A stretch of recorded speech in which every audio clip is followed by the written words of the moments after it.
we realized very early on that it's a very, very availability your space that we are in, right? We are like perishables, egg, milk, bread. These all go in that same basket. Now, if in a city, let's say, if I were to decide saying will only be available online, or will only be available at a particular, let's say modern trade stores, that doesn't serve the purpose, because even if I take a locality, right? If you ask yourself today, let's say you're in a retail store, you will not decide to not buy bread from there because you want to buy it online later.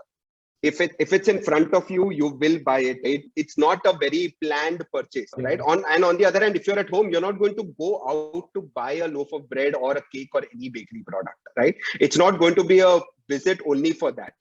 So hence for us, the logical conclusion was that, we have to go deeper in a city and be completely omni-channel. So, even before the word became a kind of a buzzword, right? For us, it doesn't matter if the same housing complex gets served by that local store in the complex, it gets served by e-com partners, it gets served by a modern trade store nearby.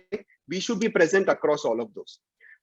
So for us, as you said, right, city level profitability overall matters, right? And can the city, justify the resources that we put into that? And the channel split might change depending on, where you are in terms of the evolution of the brand in that city, right? So there will be a difference in the channel split. Even we see that in Bombay versus a Bangalore for us, right? So I think that will change, but at a city level, does it make sense is what works for us.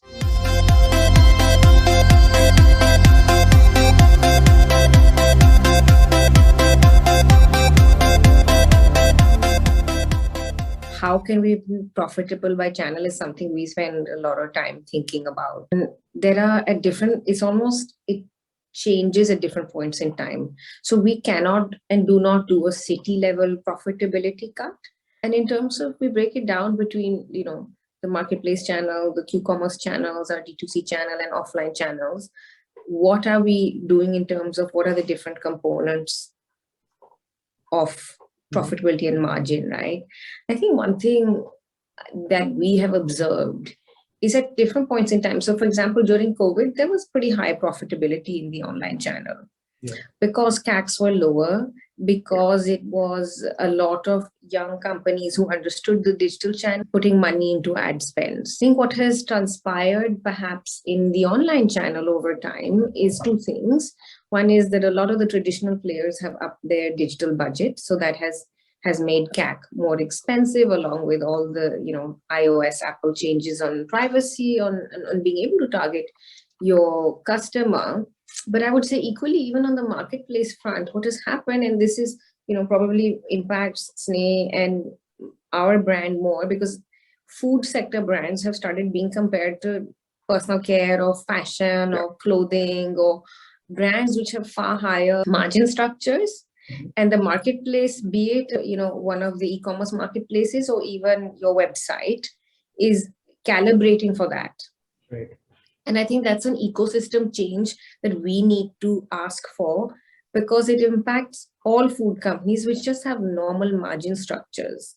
And so there needs to be greater understanding as we see more food brands scale from being D2C and online to actually be, entities that are sustainable and going to make it.